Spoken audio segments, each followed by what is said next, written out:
Now let's bring in Woodrow Wilson again, because he had a pet project of, I'm going to put together a global government. It was called the League of Nations.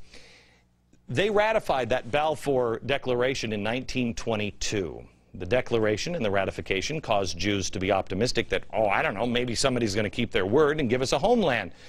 Jewish immigrants started to flee to the area and start to live there. And the Arabs, who really didn't like the Jews, but then again, at this time period in the world, who did? They became fearful that this would become a national homeland for the Jews, and they don't want all these Jews living there. 1936, still haven't done the Balfour Declaration. Hadn't done it.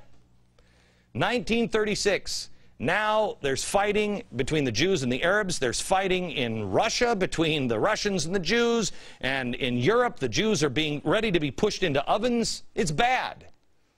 And anti-Semitic sentiment was spreading throughout the Middle East and Persia. Persia. I'm going to bring you over to a map here in a second. Hitler decides to get into the mix, because the enemy of my enemy is my friend. Jewish people are getting it from all sides, and Hitler decides, you know what? We have so much in common. You hate the Jews, I hate the Jews. Hey, let's have lunch. Hitler's top propagandist, this evil guy, Joseph Goebbels, right there next to Hitler. Evil.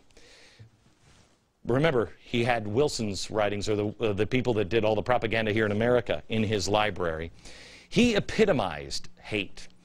He wrote that the Jews needed to be thrown out.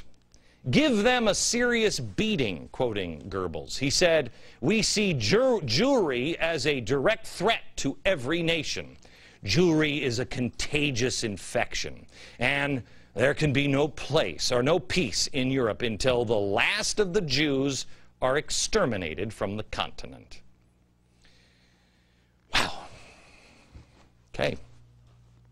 Lucky for the Jews, he decided to spread that in the Middle East. By the way, here is Gaza. See this little red piece right here? That's what's affecting possibly the whole world. Gaza, right there. Okay? Here's Egypt. Here's Saudi Arabia, Syria, Iraq. Turkey is up here. Cyprus is here. Here's Persia. But it's not called Persia anymore. No, not called Persia. Persia and Germany were allies at the time. Eventually, Persia changed their name to Iran.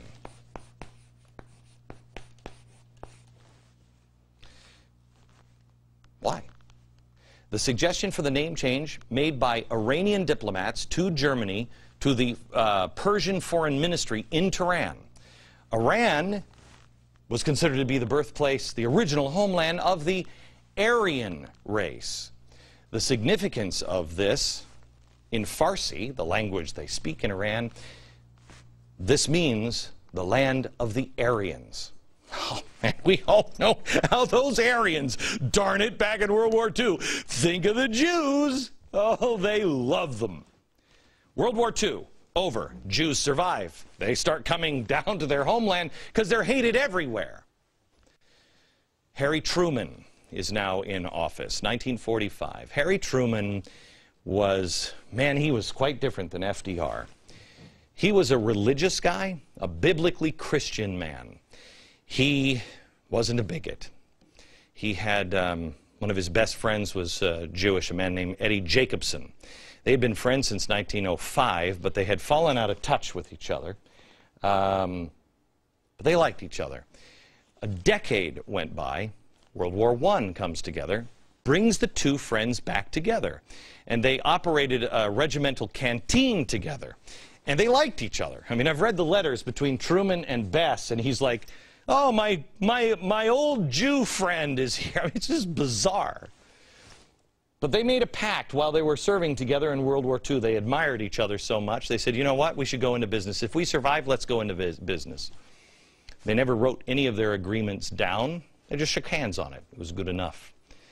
After the war, they kept their word. They opened Truman and Jacobson Gents Furnishings in 1919. In 1922, it went out of business. But these two guys didn't file bankruptcy. They decided to pay back all of their own debts. It took them from 1922 to 1937 to do it. They recalled that it took a lot of sacrifice, but both of us are glad that the old firm of Truman and Jacobson doesn't owe anyone a dime. That's the kind of men they were. Honorable. Okay. FDR dies. He's in office. President Truman had sympathy for the Jewish people, supported the Balfour Declaration because you signed it. What are you doing? Stop it. He also felt, you know, they were being chased and killed. They deserve a place to live. And he was a Bible-fearing man. He also believed that they were just kind of an extension of us, for no other reason than maybe just the Bible told us so. Truman was under tremendous pressure from all sides not to intervene on the behalf of the Jews. By the Soviets, the State Department sabotaged this guy. There's a great book that I read. I don't know. Joe, what's the name of that book?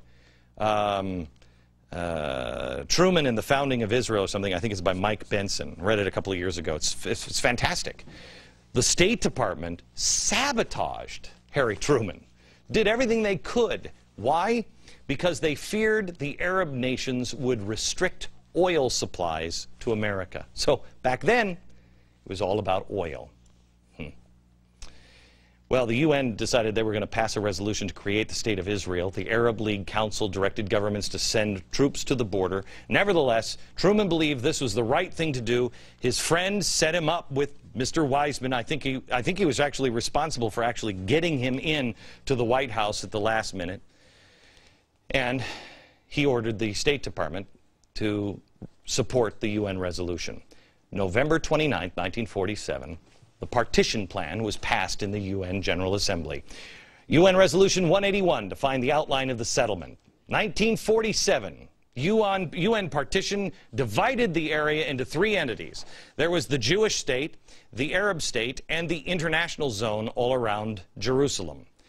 Throughout all of this, Truman look to Eddie Jacobson, seek his advice. He's pictured here with Weizmann. Do we have it? There he is. This is Weizmann, the guy who helped Great Britain out. It was Jacobson who helped arrange the secret meeting at the White House between these two, March 1948, where it said that Truman pledged his commitment to the Jewish state. Didn't take long for things to get dicey. Not long after, midnight, May 14, 1948, Provisional Government of Israel proclaimed the new State of Israel. That same day, President Truman recognized the Jewish government as de facto authority over the new Jewish state. Truman believed he was doing the work of God. Truman, with the help of Eddie Jacobson, is the reason why we have the State of Israel, born for that mission, he felt. That's how we got Israel. And the next day, the fighting began. May 15, 1948, the Arab states issued their response, and the Arab armies invaded Israel. And the fighting has been going on ever since. But so have the lies. So has the distortion. So has the propaganda. So has the deception with every single country. Now, there's the history of Israel. How this place came to be.